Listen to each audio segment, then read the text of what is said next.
All right, gang. Starting with our blackboard, the purpose of this video is just to review a little bit on box plots and histograms. So let's go to our blackboard.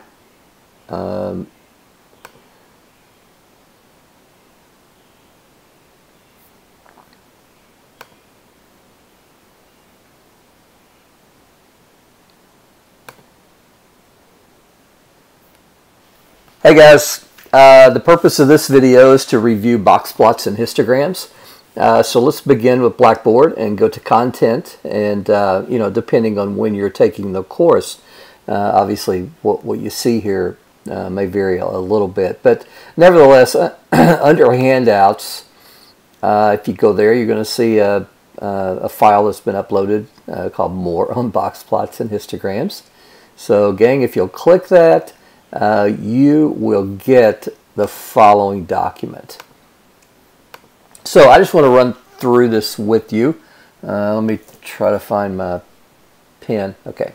So guys, remember a box plot, and on the other side I've got a histogram. But remember, both of these pertain to seeing and summarizing quantitative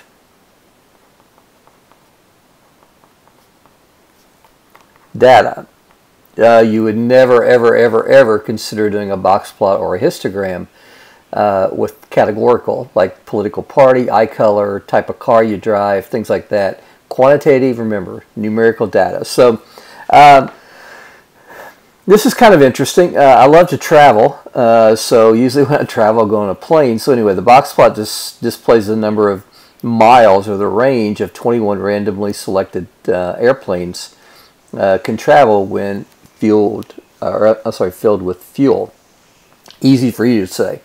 So when I look at this, I see we've got kind of a classic box plot. This, it's a horizontal box plot. If we had a vertical box plot, it would be like this, but it's not. It's a horizontal box plot. And remember, when I look at a box plot, I'm thinking about what? Medians and quartiles, and potentially outliers. And it turns out we do have a plane in this data set that could travel a whole lot of miles compared to the other planes. So it emerged as an outlier. So I just want to run through these with you very quickly. This is going to be the kind of video that we all like. It's going to be short, sweet, and to the point.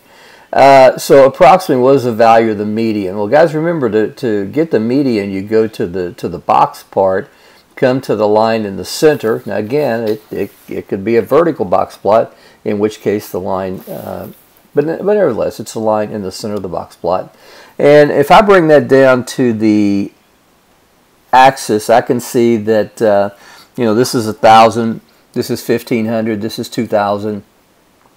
I don't know. I'm going to estimate that to be right around 1,200. Again, approximately. Approximately, what are the values for Q1 and Q3? Remember, Q1 and Q3 are the edges, if you will, of the boxes. So I'm going to call this about 550. And the Q3, I'm going to call it about 2,200. Now, if you said, that looks like 560 to me, it looks 20, I'm not going to argue with you about it. If this was a test question or something, the tolerance of answers would include a reasonable margin of error. So approximately, what are the values of the 5-number summary? Well, guys, remember, the 5-number summary is what? The low. And that looks like to me that's going to be, if I bring this down as straight as I can, I'm going to go with about 250. The Q1 is part of the 5-number summary. We estimated that at 550. The median is part of the 5-number summary. We estimated it at 1,200. Q3 is part of the 5-number summary. We estimated it at 2,200. And then the high piece of highest data is also part of the 5-number summary. Now, a lot of times people want to say, well, this is the highest number. Well, it's not. this outlier is included in your data set. It just happens to be a measurement that has emerged outside kind of the normal pattern, if you will, of the other ranges of the airplane. So if I bring that down, it looks like to me that the range of this is about 5,000.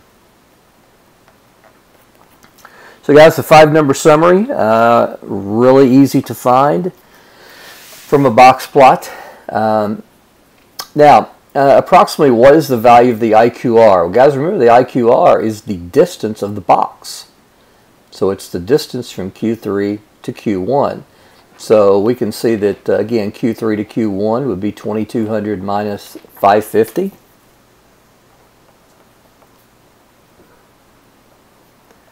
And if my mental arithmetic is correct, that's going to be about 1650.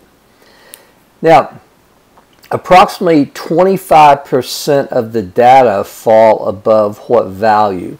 Well, guys, remember in a box plot, you have from the low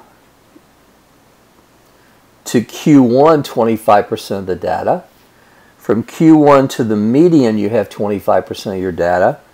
From the median to Q3, you have 25% of your data. And then from Q3 all the way up to your highest, you have 25% of your data. So approximately 25% of the data always falls above Q3 in general, which in our data set is 2200. Are there any outliers? Yep. If so, how many and what are their values? Well, guys, we have one outlier, and the value is approximately 5,000. All right, so, not tough stuff. Let me see if I can make this a little clearer. Okay, not tough stuff, but things that we need to be able to do when completing a class of this nature. All right, gang, let's look at the histogram. So in the first day of class, a statistics professor, maybe me, I don't know, asked his students how much money they have in their possession. The data was collected on 136 students. The histogram below represents the data collected. What is the shape of the distribution? Well, this would be either a positively skewed, as we sometimes call it, or a right skewed. Now, I think your textbook prefers this language, right skewed. I kind of prefer positively skewed, but it's really, at the end of the day, 6 of one, half a dozen of the other. Remember, it's just all about the tail. If we were to smooth this thing out and look at a curved distribution, wherever the tail goes, the tail's going to the right, right skewed. It's going toward the positive numbers. As we go to the right, we get into bigger positive numbers. We start going this way, we get into negative numbers. Negatively skewed, but the tail on this one's going to the right, so it's positively skewed. Now, one thing, kind of a note of interest to find out who's really watching these videos and who isn't. Anytime you deal with money, you can almost be guaranteed you're going to have a right or positively skewed distribution. Pick your poison there. Because what happens is you have a cluster of scores on the lower end, and then you'll have these outliers. If we're looking at annual salary, we've got Bill Gates and Oprah and Warren Buffett, people with a lot of money, but the bar isn't very high because there's not many of them. Imagine looking at like price of cars in like 2016 or 2017. Well, most cars will be between 0 and 25,000, so the bar is going to be the highest. There's a lot of cars sold between 25,000 and 50,000, but not as many, so the bar wouldn't be as high as it would be over here. And we can keep going on out here, and you can see that there would be cars sold for 250, 300,000. Not many of them, so the bar's not very high, but there are Ferraris and Lamborghinis and Maseratis and different things that bring a lot of them, and antique cars too.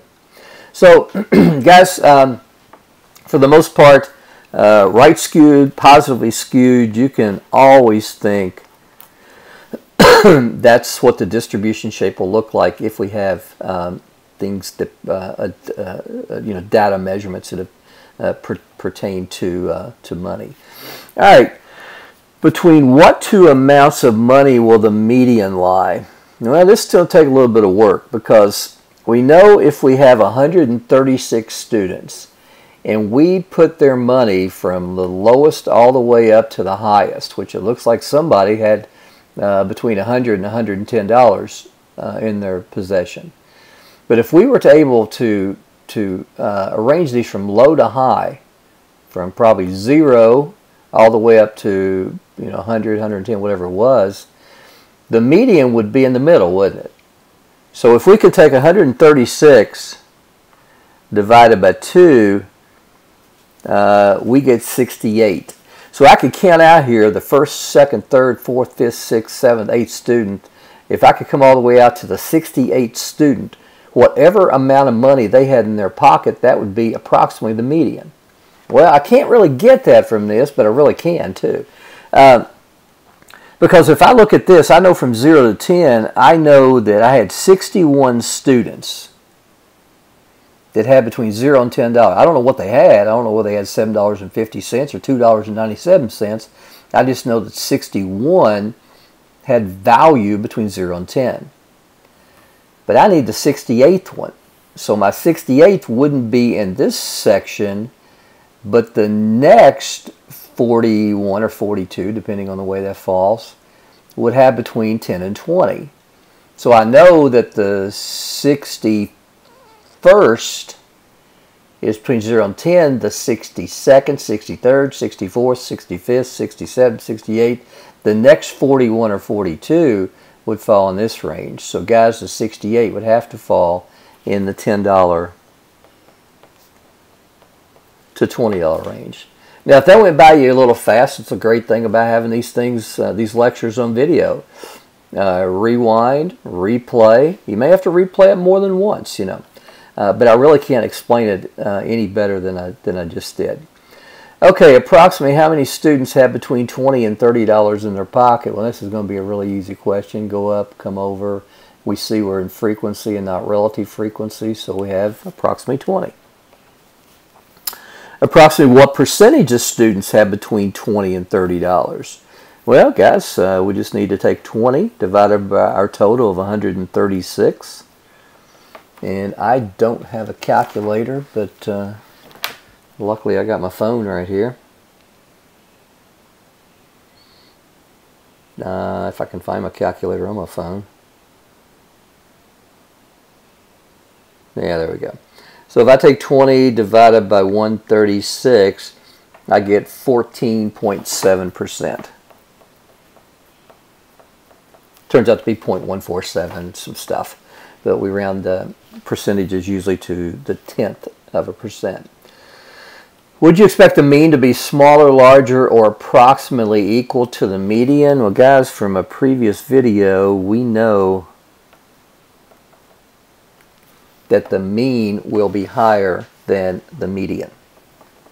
All right, guys, I want to see who's with me. All right, who's still with me? Who's still watching this video? Sneaky quiz. I get a clean sheet of paper.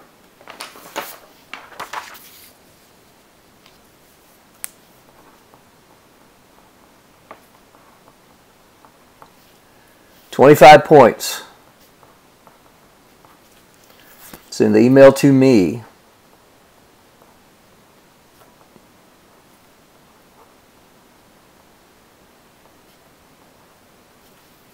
The subject. Put money quiz. In the body.